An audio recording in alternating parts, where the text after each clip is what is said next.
अवधूत चिंतन श्री गुरुदेव दत्त श्री स्वामी समर्थ। नमस्कार, तुम्हा सर्वांचं आपल्या स्वामी शक्ती या चॅनलमध्ये मनापासून स्वागत आहे। स्वामी तुम्हा सर्वांच्या सर्व इच्छा पूर्ण करोत एवढीच स्वामींच्या चरणी प्रार्थना करते आणि आपल्या आजच्या या नवीन आणि सुंदर व्हिडिओला पुन्हा एकदा नव्याने सुरुवात करते। भक्तांनो, बघा, उद्या 21 नोव्हेंबर 2024 वार गुरुवार। खरं तर गुरुवारचा दिवस हा आपल्या सगळ्या स्वामी भक्तांच्या आवडीचा दिवस, कारण हा आहे आपल्या गुरूंचा दिवस।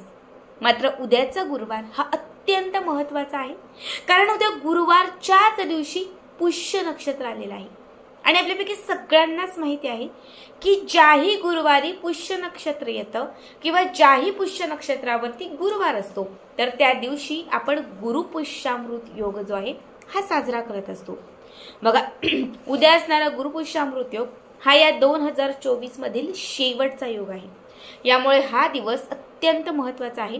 गुरुपुष्यामृत योग हा गुरूंना प्रसन्न करण्यासाठी, आपले जे गुरुबळ आहे ते मजबूत करण्यासाठी, माता लक्ष्मीला आपल्या घराकडे खेचून आणण्यासाठी आणि प्राप्त लक्ष्मीला आपल्या घरात स्थिर करण्यासाठी हा गुरुपुष्यामृत योग अत्यंत महत्त्वाचा मानला जातो। या दिवशी लक्ष्मी स्वरूप असणाऱ्या वस्तूंच्या खरेदीला विशेष महत्त्व दिलं जातं, त्यामुळे असंख्य लोक या दिवशी सोनं, चांदी किंवा ज्या शुभ गोष्टी असतात त्यांची खरेदी करतात।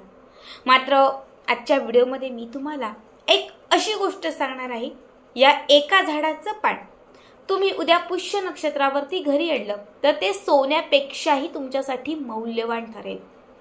ही एक वस्तू, या झाडाचं एक पान जर तुम्ही उद्या पुष्य नक्षत्रावरती आपल्या घरी आणलं तर लक्षात ठेवा, तुमच्या घरात लक्ष्मी ही प्राप्त होईल।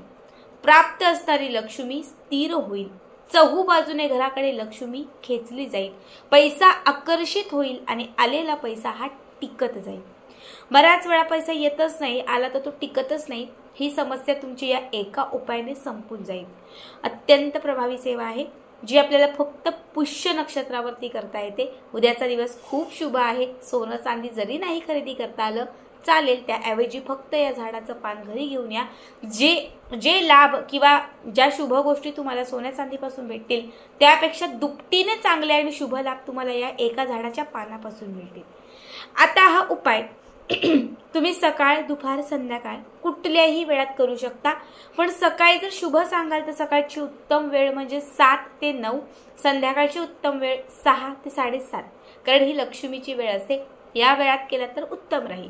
आता आपल्याला यासाठी ज्या झाडाचं पान लागणार आहे ती म्हणजे पांढरी रुई। सफेद रंगाची जी रुई असते ज्यावरती दैवी शक्तीची वस्ती असते, पांढरी रुई ज्यावरती माता लक्ष्मी, भगवान श्रीहरी विष्णू, इतर देवदैवतांचा वास असतो। पांढरी रुई ही दिव्य शक्ती असणारी असते, त्यामुळे लक्ष्मीच्या सेवांमध्ये ती लक्ष्मीला अर्पण केली जाते। पूजा मंत्र स्तोत्रांमध्ये पांढरी रुई जी आहे, या पांढऱ्या रुईची फुलं जी आहेत ती लक्ष्मीला अर्पण केली जातात। असं म्हटलं जातं की जेव्हा आपण लक्ष्मीच्या कुठल्या सेवा करतो आणि त्या जेव्हा पांढऱ्या रुईची फुलं माता लक्ष्मीला अर्पण करतो तेव्हा आपलं भाग्य चमकतं, आपल्या घराकडे लक्ष्मी खेचली जाते आणि घरात असणारी लक्ष्मी प्रसन्न होते। तर बऱ्याच वेळा इच्छित मनोकामना पूर्ण होण्यासाठी शनिवारी किंवा मंगळवारच्या दिवशी याच पांढऱ्या रुईच्या पानांची माळ आपण हनुमानांच्या गळ्यात अर्पण करतो। असं म्हटलं जातं की या पांढऱ्या रुईच्या पानांची माळ हनुमानांच्या गळ्यात अर्पण केल्याने आपल्या इच्छित मनोकामना पूर्ण होतात, संकटांपासून मुक्तता होते, शत्रुपीडा नष्ट होते आणि आपल्या जीवनामध्ये असणारी पिशाच्य बाधा जी आहे त्यातून आपली मुक्तता होते।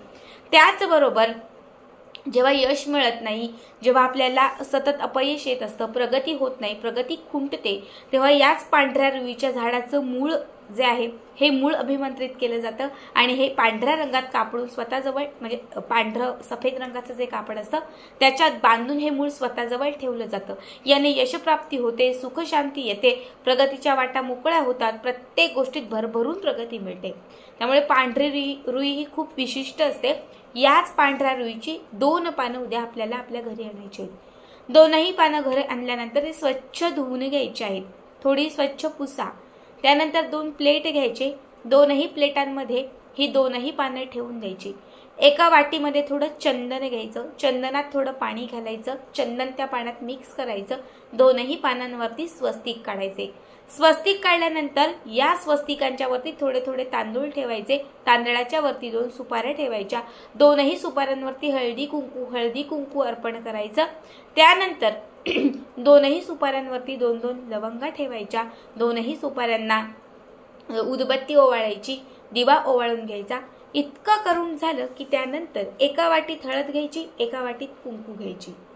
पहिली जी सुपारी तुम्ही मांडलेली असेल, आता समजा मी अशी बसलेली आहे, माझ्या या हातावरती तुम्हाला उलट दिसेल, पण माझा हा हात डावा आहे आणि हा हात उजवा आहे। सेल्फी कॅमेऱ्यामध्ये तुम्हाला उलट दिसेल, पण आपण जसे बसलेले आहोत। आता उजव्या हातावर ठेवायची लक्ष्मीची सुपारी आणि डाव्या हातावरती ठेवायची भगवान श्रीहरी विष्णूंची सुपारी। उजव्या हातावर लक्ष्मी आणि डाव्या हातावरती भगवान श्रीहरी विष्णू। डाव्या हातावरती ठेवलेली भगवान श्रीहरी विष्णूंची जी सुपारी आहे त्यावरती आपल्याला हाताच्या या 3 बोटाने चिमटीने थोडी थोडी हळद अर्पण करायची आहे। प्रत्येक वेळी हळद अर्पण करत असताना भगवान श्रीहरी विष्णूंचं स्मरण करायचं आहे किंवा संपूर्ण विष्णू सहस्त्रनाम म्हटलं तरीही चालेल। त्यानंतर आपल्या उजव्या हातावर ठेवलेली जी माता लक्ष्मीची सुपारी आहे यावरती कुंकवाचं अर्चन करायचं आहे। थोडं थोडं कुंकू अर्चन करत असताना जे श्री सुक्तम असतं या श्री सुक्तमाचं पठण करायचं आहे। संपूर्ण श्री सुक्तम फलश्रुती सहित म्हणायचं, थोडं थोडं कुंकू त्याच्यावरती अर्चन करायचं। इतकं करून झालं की उद्या पूर्ण पुष्य नक्षत्र संपेपर्यंत रात्रभर या दोनही सुपाऱ्या त्या दोनही पानांवरती अशाच ठेवून द्यायच्या। जेव्हा तुम्ही सकाळी दुसऱ्या दिवशी उठाल, म्हणजे शनिवारच्या दिवशी अंघोळ वगैरे सगळं झालं की शुक्रवारच्या दिवशी अंघोळ वगैरे सगळं झालं की त्याच्यानंतर जी उजवी माता लक्ष्मीची सुपारी होती ती उचलायची, त्यावरती अर्पण केलेलं जे कुंकू आहे तेही उचलायचं। ही सुपारी एखाद्या कागदामध्ये किंवा चांदीची डबी असेल, आता चांदीची डबी प्रत्येकाकडे नसेल, ज्यांच्याकडे असेल त्यांनी चांदीच्या डब्यामध्ये ती सुपारी आणि त्यासोबत ते कुंकू घालायचं, नाहीतर एक कापड किंवा कागद घ्यायचं, त्यामध्ये ती सुपारी कुंकू घालायचं आणि आपल्या तिजोरीत ठेवायचं। सोबत जी आपण दुसरी सुपारी ठेवली होती भगवान श्रीहरी विष्णूंची, ज्यावरती हळद अर्चन केलं होतं, तर ही सुपारी जी आहे ती पिवळ्या रंगाच्या कापडात किंवा पिवळ्या रंगाच्या कागदात बांधायची आणि त्यानंतर ही पिवळी हळद आणि त्यासोबत घातलेली भगवान श्रीहरी विष्णूंची जी सुपारी आहे ही आपलं जे देवघर आहे त्या देवघरामध्ये ठेवून द्यायची।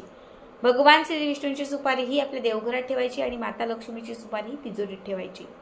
याने तुमच्या घरामध्ये, तुमच्या घराकडे नेहमी लक्ष्मी आकर्षित राहील, प्राप्त लक्ष्मी स्थिर राहील, पैशांचा ओघ वाढत राहील, प्रत्येक गोष्टीत यशाची प्राप्ती होईल, गरिबीचे दुःखाचे दिवस संपतील आणि तुमच्या जीवनामध्ये सुखाचे दिवस येतील। खूप साधा, खूप सोपा उपाय आहे, नक्की करा। श्री स्वामी समर्थ, सद्गुरु स्वामी समर्थ।